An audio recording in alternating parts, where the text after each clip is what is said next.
Assalamualaikum warahmatullahi wabarakatuh. Hai guys, gimana nih kabarnya? Sehat kan?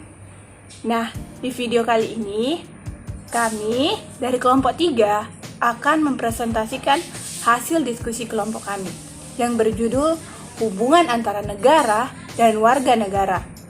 Nah, siapa-siapa aja sih dalam kelompok 3 itu?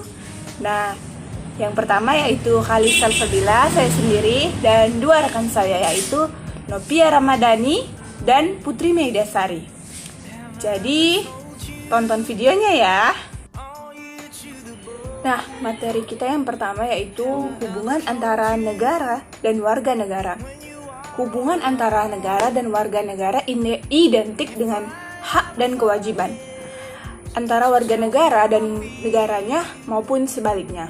Nah, negara memiliki kewajiban untuk memberikan keamanan, kesejahteraan, perlindungan terhadap warga negaranya, serta memiliki hak untuk dipatuhi dan dihormati.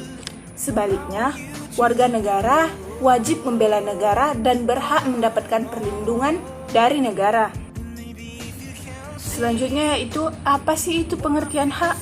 Nah, menurut Undang-Undang Republik Indonesia Nomor 39 Pasal yang menyebutkan yaitu hak asasi manusia adalah seperangkat hak yang melekat pada hakikat dan keberadaan manusia sebagai makhluk Tuhan yang Maha Esa dan merupakan anugerah yang wajib dihormati, dijunjung tinggi dan dilindungi oleh negara, hukum, pemerintahan, dan setiap orang demi kehormatan serta perlindungan harkat dan martabat manusia.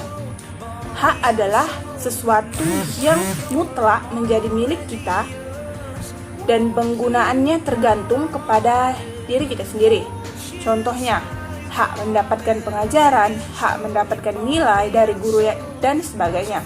Adapun Profesor Dr. Noto Nganagoro mendefinisikannya sebagai berikut. Hak adalah kuasa untuk menerima atau melakukan sesuatu yang semestinya diterima atau dilakukan melalui atau oleh pihak tertentu dan tidak dapat diganggu oleh pihak lain. Ada 3 hak asasi manusia yang fundamental atau pokok. Yang pertama yaitu hak hidup atau life, yang kedua adalah hak kebebasan atau liberty, selanjutnya ada hak memiliki atau property. Dan juga instrumen HAM di Indonesia yaitu yang pertama, pembukaan Undang-Undang Dasar 1945 dan batang tubuh Undang-Undang Dasar 1945 tercantum dalam pasal 27 sampai 34. Pengertian kewajiban. Kewajiban asasi merupakan kewajiban dasar yang harus dijalankan oleh seseorang yang berkaitan dengan kepentingan dirinya sendiri, alam semesta, masyarakat, bangsa, negara, maupun kedudukannya sebagai makhluk ciptaan Tuhannya. Hak dan kewajiban tidak dapat dipisahkan, akan tetapi terjadi pertentangan antara hak dan kewajiban yang tidak seimbang.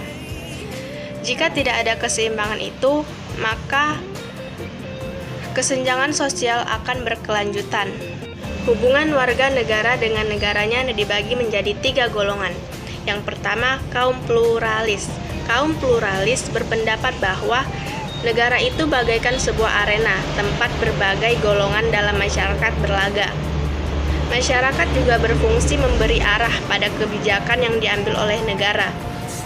Pandangan ini persis sebagaimana yang dikatakan Hobbes dan John Locke, bahwa masyarakat itu mendahului negara. Masyarakat juga menciptakan negara, bukan sebaliknya. Sehingga secara normatif negara harus tunduk kepada masyarakat. Yang kedua, kaum Marxis. Kaum teori Marxis berpendapat bahwa negara adalah serangkaian institusi yang dipakai kaum borjuis untuk menjalankan kekuasaannya. Dari pandangan ini sangat jelas perbedaannya dengan teori pluralis. Kalau teori pluralis melihat dominasi kekuasaan pada warga negara, sedangkan teori Marxis pada negara. Seorang tokoh Marxis dari Italia, Antonio Gramsci, yang memperkenalkan istilah hegemoni untuk menjelaskan bagaimana negara menjalankan penindasan tetapi tanpa menyebabkan perasaan tertindas. Bahkan negara dapat melakukan kontrol kepada masyarakat. Yang selanjutnya yaitu pelaksanaan hak dan kewajiban negara dan warga negara di negara Pancasila. Dalam pelaksanaannya, hak asasi manusia di Indonesia mengalami pasang surut. Wacana hak asasi manusia terus berkembang seiring dengan perkembangannya pelanggaran-pelanggaran HAM yang semakin intensitas maupun ragamnya. Pelanggaran itu dilakukan oleh negara maupun warga negara, baik di dalam negeri maupun di luar negeri. Suatu hal tidak dapat dilaksanakan sebelum mengetahui benar apa yang kehendak dilaksanakan. Untuk melaksanakan diperlukan pedoman, dan agar pelaksanaan bisa berjalan sesuai dengan harapan, maka perlu ada institusi yang mengawal pelaksanaan tersebut. Dengan demikian, ada 3 hal penting dalam pelaksanaan hak dan kewajiban ini. Mengikat negara dan warga negara dalam sistem kenegaraan di Indonesia. Negara adalah adanya unsur warga negara yang diatur menurut ketentuan hukum tertentu, sehingga warga negara yang bersangkutan dapat dibedakan dari warga negara lain. Pengaturan mengenai warga negara ini biasanya ditentukan berdasarkan salah satu dari 2 prinsip, yaitu prinsip ius soli atau prinsip ius sanguinis. Yang dimaksud dengan ius soli adalah prinsip yang berdasarkan diri pada pengertian hukum mengenai tanah kelahiran, sedangkan ius sanguinis berdasarkan diri pada prinsip hubungan darah. Berdasarkan prinsip ius soli, seorang yang dilahirkan di dalam wilayah hukum suatu negara secara hukum dianggap memiliki status kewarganegaraan dari negara tempat kelahirannya itu. Pembaruan Undang-Undang Kewarganegaraan. Dalam rangka pembaruan Undang-Undang Kewarganegaraan, berbagai ketentuan yang bersifat diskriminatif sudah selayaknya disempurnakan. Warga keturunan yang lahir dan dibesarkan di Indonesia sudah tidak selayaknya lagi diperlukan sebagai orang asing. Dalam kaitan ini, kita tidak perlu lagi menggunakan istilah penduduk asli atau bangsa Indonesia asli seperti yang masih tercantum dalam penjelasan Undang-Undang 1945 tentang kewarganegaraan. Nah, itu dia tadi teman-teman.